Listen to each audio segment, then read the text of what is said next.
Assalamualaikum warahmatullahi wabarakatuh. Wilujeng tepang dangu deui sareng simkuring Abah Ceong di Padepokan Garuda.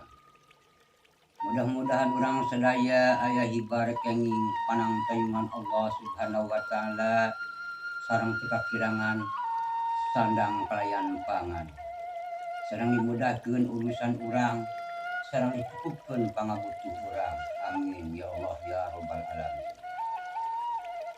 Dina wengi ieu simkuring bade medar hiji carita anak-anak di arek ngadongeng satu acana urang sare. Cerita dongeng ieu karangan simkuring pribadi anu aya patula patalina sareng simkuring di zaman harita. Jadi saladesna cerita ieu cerita anu nyata. Para mitra sadaya upami dina bahasa campur margi simkuring ari asli urang Banten tetapi kadang-kadang sok sasabaan ka bagian wetan. Nu mantap bahasana oge aya kasar aya alus mugi sing biasa amahna. Yo urang kawitan. Di hiji lembur aya hiji imah anu dijieun tina awi ari luhurna dijieun tina daun tirai nyaeta hateuk. Di imah eta aya anu ngeusian dua urang jalmi anu kahiji ngaranna Maona anu kadua Ujang Amin anakna Maona. Ari Maona umurna kira-kira 52 tahun anu parantos randa ari Ujang Amin umurna kira-kira 9 tahun.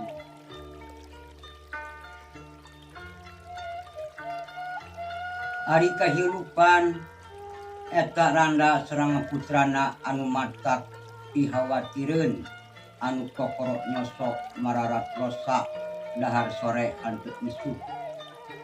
Ari padamelan Maona sapopoe ngan sakadar nyieun tudung anyaman anu tina awi anu hargana hanteu sapira. Eta oge aya anu osok nitah ngoyos sareng tandur sawaktu-waktu lamun keur usul. Ari harga beas waktu eta 60 perak tapi waktu zaman eta karese nyar duit. Ari Ujang Amin sapopoena ka kebon tapi lain kebon sorangan ka kebon batur arek murung sisa-sisa sampul anu parantos ditikeun hanteu kaala kuno bogana. Teras Ujang Amin di pulungan ari geus meunang lomba leos Ujang Amin bali tos dugi ka imah teras dipesekan teras disupan ku Maona pikeun ngaganjel beuteung anu tacan di usian. Teras Maona nganyam tudung deui parantos meunang 2 lembar anyaman teras dijual ka tangkulakna.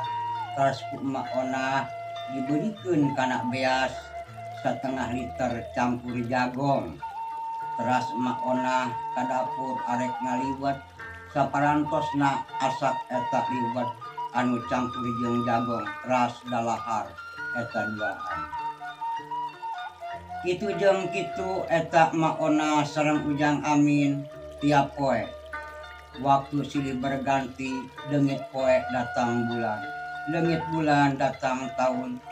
Anu akhirna Ujang Amin parantos dewasa, kira-kira umur Ujang Amin ayeuna mah 19 tahun. Parantos boga tanaga.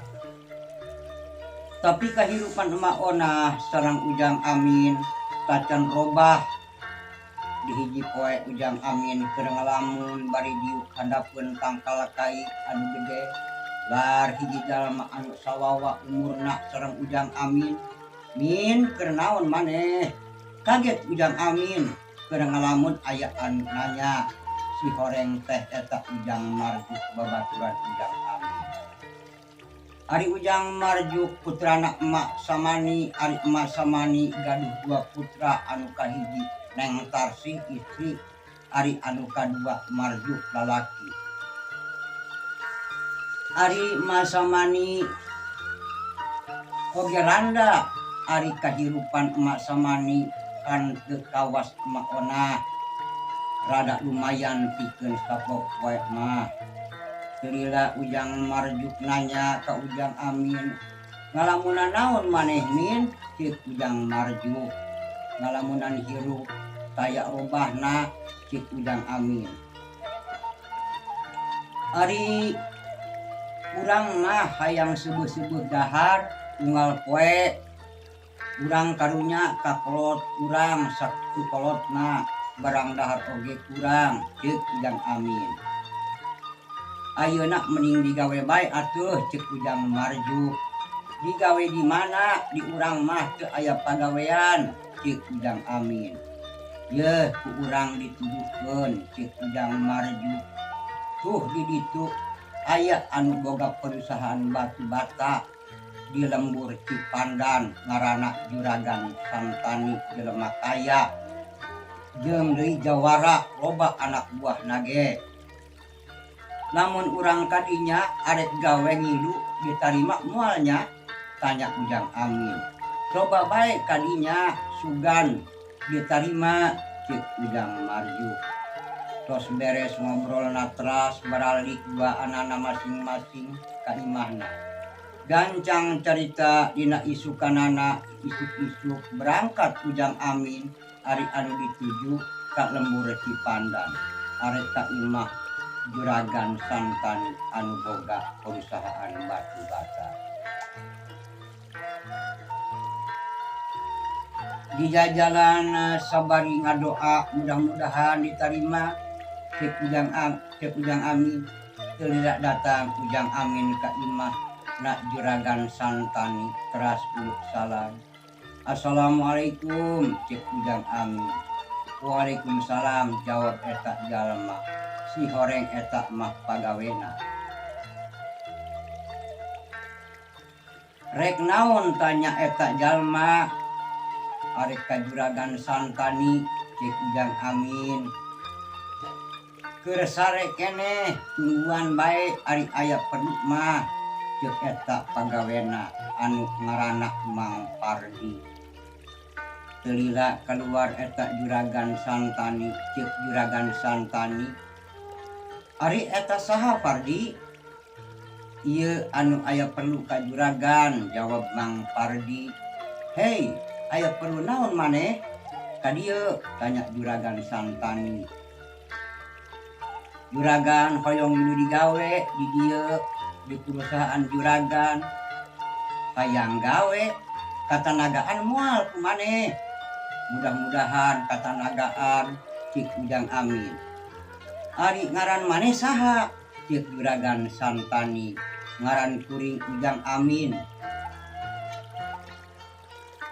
Ceuk Juragan Santani, tuh geura cokot paculna dipikir imah. Lamun arek gawe mah teras ujang Amin digawe di eta perusahaan batu bata. Geuleuh waktosna pamiarsaan partos pendekapan. Engke urang sambung deui insyaallah. Mudah-mudahan isinan urang dipanjangkeun umur. Diri sim kuring aya kelepatan sing tiasa maklum. Wabillahi taufiq wal hidayah. Wassalamualaikum warahmatullahi wabarakatuh. Ieu dina judul Ujang Amin ngalalana cerita persilatan. Amin ya Allah ya rabbal alamin.